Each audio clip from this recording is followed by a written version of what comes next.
when dementia residents can be redirected away from their dementia stress and refocused towards a high quality activity such as reading, then presence, positivity and purpose is activated, and it's an enjoyable activity for them. And there's many books that bring about that, present memory recognition that elderly people love, such as books on roses and babies and cats. And if you can bring in those books, if they can have some script as well, at the top or bottom of the page, so that not just the appreciation of the picture, but so that they can actually read the script and get that cognition going, so that those, pathways for their cognition and reading is strengthened, because that will help them with their thinking. But the pictures will take them into that positive experience, so that's an important factor as well. So in terms of reading and the type of books that elderly people enjoy reading, the elderly women, for example, those women with Alzheimer's, 80% of the dementia community has Alzheimer's, many of them elderly women. So there's lots of lovely books out there on, rose gardens, cats, flowers, scenery, all of which elderly people love reading. So it's important to tap into a topic that your mother enjoys, that she's enjoyed all her life. Say she was a rose gardener, for example, and she had a cat. Well, then you can bring in beautiful books on rose gardens. Make sure they've got, captions with big print, so that she can read that, because the rose garden will be the appeal factor. The roses will bring her into the present moment, bring her into that focus, but it's actually the reading about the roses, THEROSES, that will bring that cognition and concentration and get that thinking recalibrated, which is what we want, so that these people with dementia can have a high quality of thinking. So if she enjoyed, if she had a lovely cat, for example, maybe named Sam, you can put a poster up on the wall and in big letters underneath it, a little notice, SAMTHECAT, so she can say, oh, Sam the cat, and she can sit there and recognize Sam and enjoy the memories of Sam, which no doubt she has. So if you have a lovely photo of her with Sam the cat, or a photo of just Sam the cat, that can be a main feature in the room that she can reminisce over and enjoy, which no doubt she will.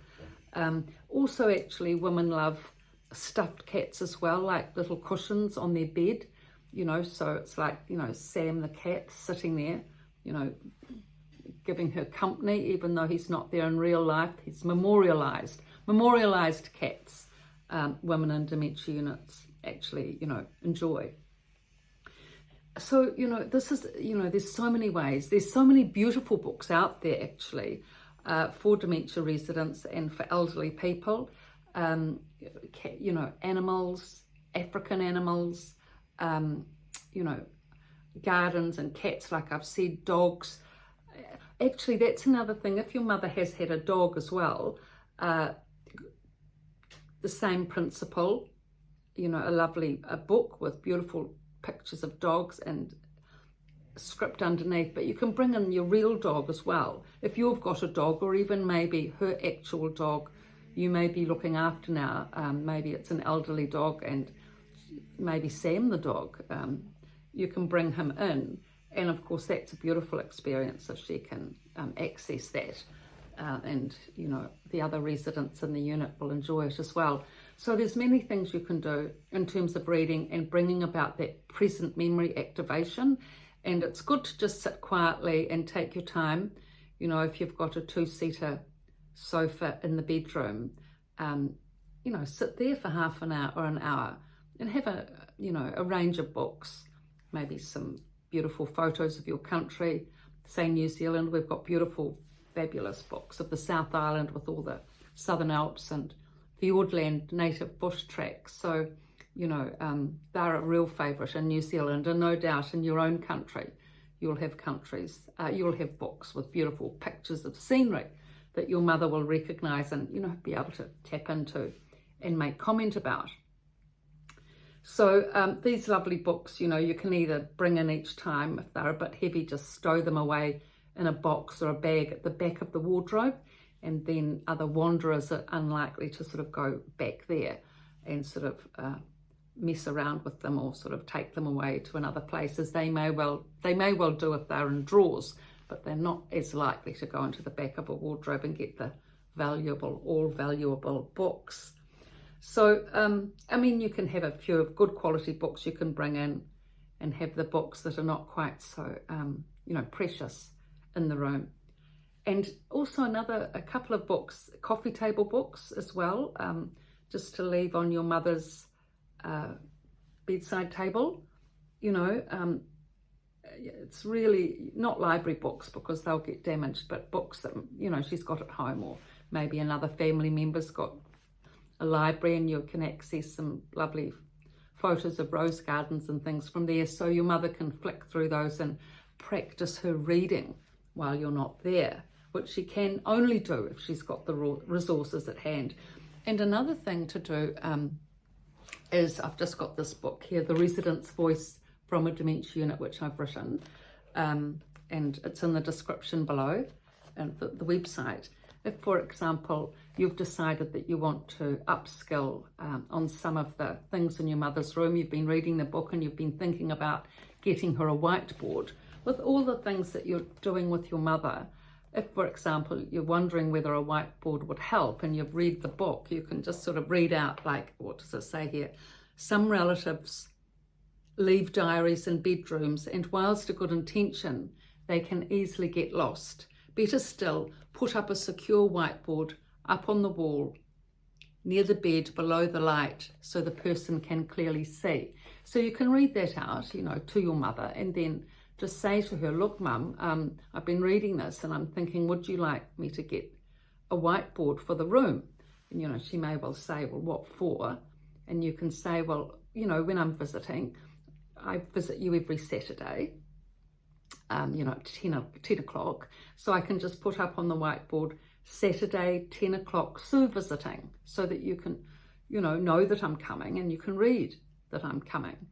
You know, no doubt, oh yes, dear, that would be lovely. I mean, you know, she may have suggestions, like she may ask you, where are you going to put it? And which she may not have thought of. And then you can say to her, well, where would you like me to put it?